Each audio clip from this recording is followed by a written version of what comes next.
7h13 sur Europe 1, la revue de presse, donc Dimitri Vernet. On débute ce tour d'horizon de la presse du jour avec le retour de l'or tricolore. Oui, ça faisait longtemps. L'or sur la piste, titre l'équipe. La piste, celle du Vélodrome de Saint-Quentin en Yvelines. L'or, la 14e médaille française obtenue hier par le pistard Benjamin Thomas, décrochant ainsi le titre olympique de l'Omnium malgré une chute. Presque un détail, explique le Tarnais. Héros heureux d'une tragédie mythique, répond le quotidien sportif, permettant à la France de retrouver l'or dans cette discipline après 24 années de disette. On en veut encore, surenchérie en une aujourd'hui en France, après les nombreuses finales décrochées par nos tricolores en sport co, basket, hand et volley. Quand on décide d'être ensemble, on est inarrêtable, a expliqué en conférence de presse Thierry Henry, le sélectionneur foot des Bleus olympiques, en finale ce soir. On les appelle les fous, c'est ça, le surnom. Un enthousiasme olympique qui traverse toute la France d'ailleurs. Oui, même si aujourd'hui en France toujours évoque ces Français qui ne se prennent pas au jeu, l'engouement est quasi général. Partout, on tente d'obtenir les très prisés bobs violets, roses et verts des volontaires, revendus par ces derniers aux alentours de 200 €, tout de même. Si, je vous jure, c'est ce que nous explique le Point, le magazine qui nous conseille donc d'attendre le 15 septembre, date de la grande braderie des Jeux. C'est-à-dire que c'est un moment où vous pourrez retrouver des éléments iconiques de ces JO à prix cassé partout dans l'Hexagone. Les fameux bobs des volontaires, des ballons de rugby utilisés par Antoine Dupont, ou encore les lignes de nage entre lesquelles on nageait Léo Marchand. On trouvera peut-être ça à la grande braderie de Lille d'ailleurs. Peut-être aussi, ça sera partout en France en tout cas.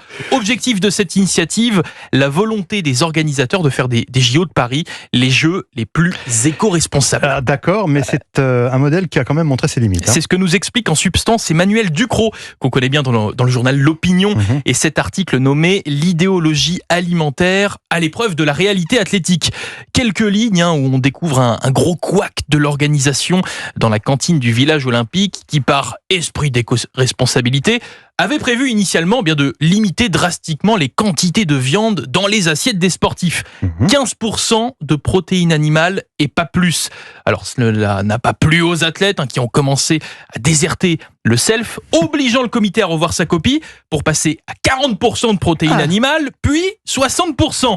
Les faits ont eu raison des idéaux un peu arrogants, conclut la journaliste. Alors, pas sûr que ce genre d'affaires se déroule lors des prochains Jeux aux États-Unis. C'est vrai, mais détrompez-vous, Lionel, les Américains ont tout de même la pression pour 2028. C'est ce que vous pouvez lire dans Ouest France, le quotidien régional qui a pu interroger une journaliste de CNN. Elle l'affirme, il y a clairement une pression énorme pour Los Angeles. La barre est tellement haute après ces Jeux de Paris, difficile de réinventer les Jeux comme ils l'ont été ici.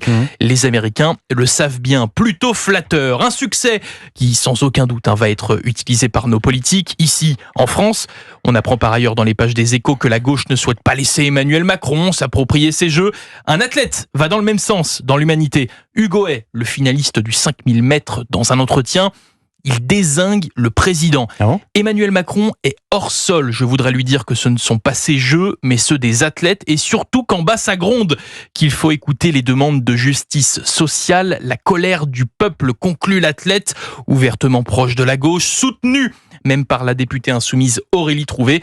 Problème, sur ces réseaux sociaux, des propos racistes, homophobes et antisémites semblent avoir été retrouvés par les internautes. Voilà donc la première médaille française en athlétisme, la médaille de la honte. Oui, effectivement, c'est pas très glorieux. Merci Dimitri Vernet, c'était votre revue de presse sur Europe 1. On vous retrouve après le journal de 8h30.